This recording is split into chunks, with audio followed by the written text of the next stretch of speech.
नमस्कार दोस्तों, हरितस YouTube channel पर आपका स्वागत है। जैसा कि आप जानते हैं सीटेट का लेवल 2 पेपर ख़त्म हो चुका है और उसका मैथ वाले पोर्शन के आंसर के हम आपके लिए लेकर आए हैं। तो चलिए शुरू करते हैं। क्वेश्चन नंबर 31 से लेकर 60 तक ये क्वेश्चंस हैं। मैथ वाले जो स्टूडेंट हैं बिल्कुल ध्यान से देखें, सभी प्रश्नों का जवाब आपको दिया जा रहा है। प्राइमरी लेवल के आंसर की देखने के लिए भी आप चैनल को सब्सक्राइब करें। और अगर आप राजस्थान पात्रता परीक्षा और हरियाणा पुलिस की कोचिंग लेना चाहते हैं तो Haritas the exam expert app download कर सकते हैं। तो चलिए शुरू करते हैं। सबसे पहला हमारा प्रश्न है 31 क्वेश्चन। विद्यार्थियों में गणित अधिगम का मूल्यांकन करने के लिए निम्नलिखित में से कौन सी योजना वांछनीय है? तो इसका आंसर है फोर्थ, हमारा ऑप्शन बिल्कुल सही है। विद्यार्थियों की अपने उत्तरों को समर्थन देने की क्षमता मूल्यांकन का महत्वपूर्ण आधार होनी चाहिए। बिल्कुल सही है ये।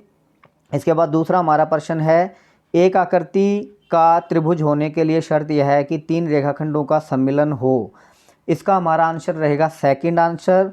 आवश्यक है परंतु पर्याप्त शर्त नहीं है, क्योंकि तीनों के तीनों अगर संरेख होंगे तो वो त्रिभुज नहीं होगी।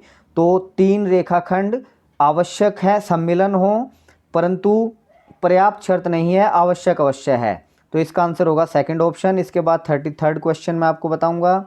33rd क्वेश्चन है हमारा, ए बराबर यदि एन सम है तो एन स्क्वायर सम है, बी यदि एन स्क्वायर सम नहीं है तो एन सम नहीं है। इस प्रश्न का आंसर होगा हमारा पहला ऑप्शन, डी ए का की प्रतिस्थिति है, यानी डी इज कॉन्ट्रापोजिशन ऑफ ए।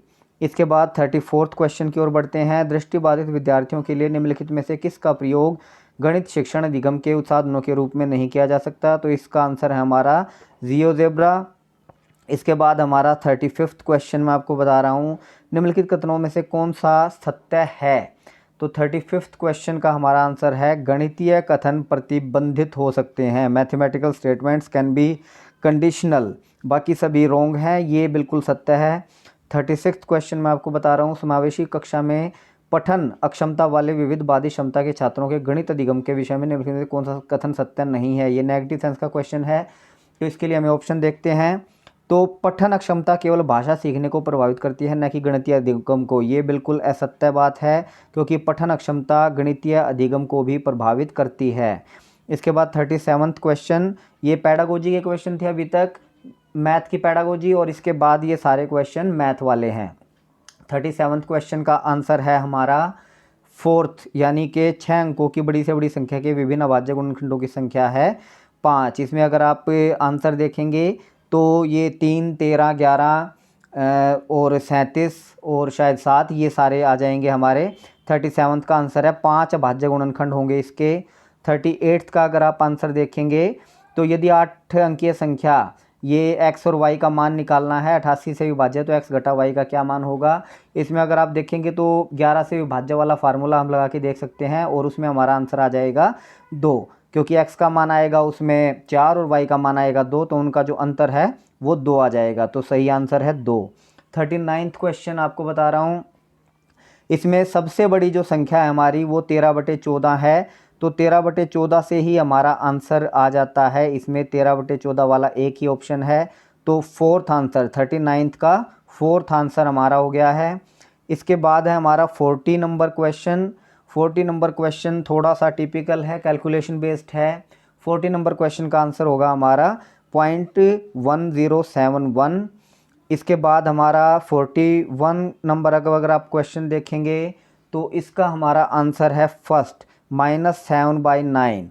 इसके बाद 42 नंबर जो क्वेश्चन है वो भी कैलकुलेशन बेस्ड है, और इसमें इन दोनों को मल्टीप्लाई करने के बाद जब हम स्टैंडर्ड फॉर्म में इसको एक्सप्रेस करेंगे तो इसका मान 2.125 इंटू 2.125 इंटू 10⁻⁻1 करके आएगा। और उन्होंने फिर आगे पूछा है 2k + n, तो फिर इसको भी 2 से मल्टीप्लाई करना पड़ेगा, और फिर n यानी -1 उसमें प्लस करना पड़ेगा। तो वो अगर आप करोगे तो 3.25 इसका आंसर आ जाएगा। तो इसका आंसर है 3.25। इसके बाद है हमारा 43 नंबर क्वेश्चन। 43 नंबर क्वेश्चन का हमारा आंसर है 48। जब आप इसमें संख्याओं को देखेंगे तो इसमें हमारी संख्याएं आ जाएंगी 30 और हमारी 18, ये दो संख्याएं आएंगी, इसको आप सोल्व करके भी देख सकते हो। इसके बाद हमारा 44 नंबर वाला जो क्वेश्चन है उसका हमारा आंसर है 600। 600 आंसर है। 44 ये डिस्काउंट वाला प्रश्न था। इसके बाद 45th क्वेश्चन अगर आप देखोगे 5x माइनस 7/3 + 2, ये अलजेब्रा का क्वेश्चन है। सबसे पहले x की वैल्यू अगर आप निकालोगे और उसके बाद इसको सोल्व करोगे तो इसका हमारा आंसर आएगा 9। 45th क्वेश्चन का सही आंसर है 9। इसके बाद आगे बढ़ते हैं 46th क्वेश्चन की ओर। ये थोड़ा सा टिपिकल सा क्वेश्चन है। पहले p + q इन दोनों को जोड़ेंगे और उसके बाद उसमें से r को हमें माइनस करना है। तो अगर इसका आप सॉल्यूशन देखेंगे तो इसका सॉल्यूशन है फर्स्ट, यानी कि bxy घटा 3x² minus 3y²। 47th question की ओर बढ़ते हैं। x4 + 1/x4 वाला ये क्वेश्चन है और इसका सही आंसर है, ये 47th क्वेश्चन का सही आंसर है 4। इसके बाद आगे बढ़ते हैं 48th क्वेश्चन की ओर। 48th क्वेश्चन ये मैं राइट साइड में बता रहा हूँ आपको। ये थोड़ा सा टिपिकल क्वेश्चन रहेगा। ये देखिए बिल्कुल सही कर रखा है इन्होंने, जिनका भी ये क्वेश्चन पेपर था।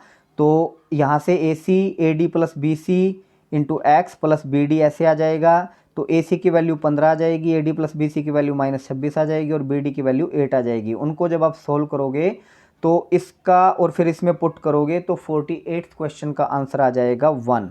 ठीक है, 1 आंसर आ जाएगा इसका। इसके बाद आगे बढ़ते हैं। ये सर्वांग समता वाला क्वेश्चन है हमारा।